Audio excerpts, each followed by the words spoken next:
Hey guys, we are back one more time with the I guess you can call it the water resin water experiment. But I just kind of wanted to bring this to a close and show you how I'm going to finish this diorama up. Had I stopped and thought about it a little bit more yesterday evening before I made that video, it would have been a totally different video. Because the more I thought about it, and then after I posted the video and I started reading all your great comments that you're leaving and everything, water is not perfectly smooth. I mean, yeah, there's the old expression, boy, look at that, the water looks just like glass, or it's as smooth as glass. Well, that's exactly what it is. It's an expression. It's not actually smooth as glass. Well, I mean, I suppose it could be, but not very often. So I'm actually pretty happy with the way this is turning out.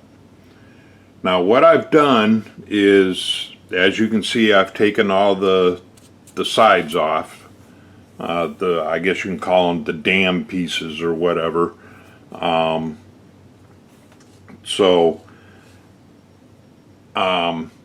This is all cured. The resin is all cured. It's all hard.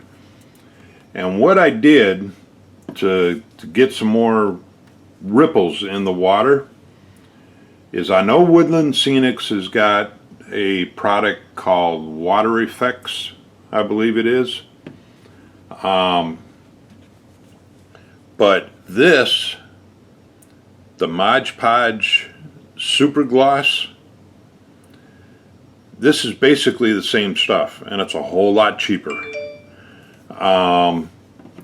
But I just took a brush and just dabbed this on, doing little sections at a time, because this does dry pretty quick. So I just kind of dabbed it on, and then I took a straw and was blowing on it, and to get the ripples in there. And we'll kind of zoom in here and look. Now the cloudiness that you see is because the Mod Podge is not dry 100% yet, because I just did it. But if you look at it in the kind of in the glare, let me see if I can pick this up just a little bit here so I can get it in the light just right and show you what I'm talking about. But it's giving, there you can kind of see it. There we go. But you can see how that looks a lot more realistic than what a perfectly smooth epoxy, than what that was giving me. So I'm really happy with this. And if you look, now you got to look kind of past the cloudiness right now. And I doubt we're going to be able to really tell. See if I can find an area here. Yeah, if you look right down in here where you can see the gravel, or what's actually kitty litter, but it's giving it more depth. I mean, it's not showing up very well on the camera right now until this dries, but it's giving it a lot more depth, and it looks like it's more underwater than what it did before. So, you can tell I started in this corner here and then worked my way across this way, because you can see where it's a lot more cloudy, if you will, over here, because it's just not dry yet. But I have used this before. If you remember the seaplane diorama that I did, where I used this for the top coat of the water effect, it does dry very clear. And it does look glossy, so it will look like water. Now, one thing I did notice too, when I took the sides off of it, and I'm going to try and show you here, and then I'll explain to you how I'm going to deal with it. What I always thought one of the cool things of using epoxy for water like this is being able to look through the water or into the water from a different angle, kind of like you were in an aquarium looking into a big aquarium, and you get to see things from a different angle rather than just from up top. Well, as you can see, it's just millions and millions and millions of tiny bubbles coming up from the kitty litter. I mean, you can kind of see them real good there using the shark for a background, but so it's not really giving the effect that I was hoping to be able to see because of all those little bubbles. Now, the way to get rid of those, or the way to deal with those bubbles,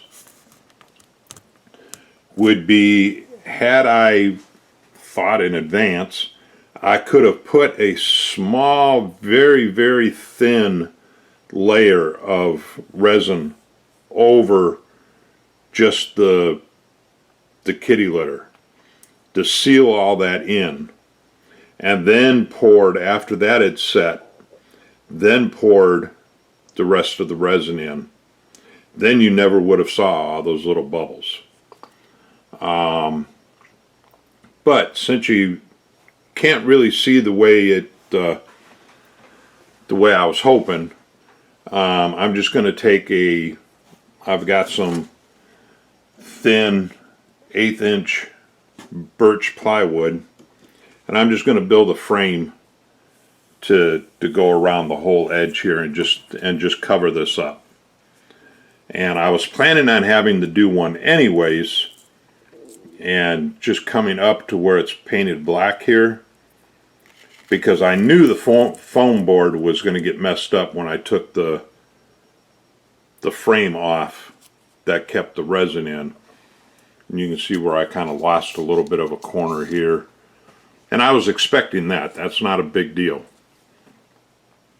But instead of making it, the 1/2 inch tall, I'll probably make it the 1.5 inch tall now, and just cover up this edge here where you can't see into the water that way. But anyways, I'm gonna pause this and gonna let this dry.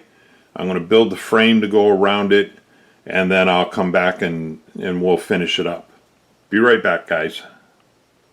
I just wanted to let you know, because I can't remember if I said something in the first video or not, but this isn't an original idea. If you do a search on YouTube for plane crash dioramas or plane crash water, anything like that, I mean, there's tons of videos out there, and this is just kind of my spin on one. I watched a bunch of the different dioramas on plane crashes and everything. So this is just my spin on it. It is done, and I'm really pleased with this. I really am. I know I was kind of disappointed in the first video that I put up on it, but not anymore. I'm really pleased with it. I like the outcome of this one. So I mean, if you look down, if you look down at the different pieces of wreckage underneath the water, I mean, they really look like they're underwater, and not just looking through glass at them. So I'm really pleased with it. You can see I put a few rocks and some greenery and whatnot, some bushes and everything along the back there. Made the border for it to finish off the edges. So we're going to call this one a success. The sub didn't turn out so great, but this one I like. This one we're going to call a success. So, okay guys, I'm not going to keep you because I know this video is getting kind of long. And as far as the next build goes, yeah, if I can get back far enough to get it all in the frame here, it's going to be a frog foot, 1/72 scale. But I promised myself that I'm not even taking this out of the box until I get the train update done.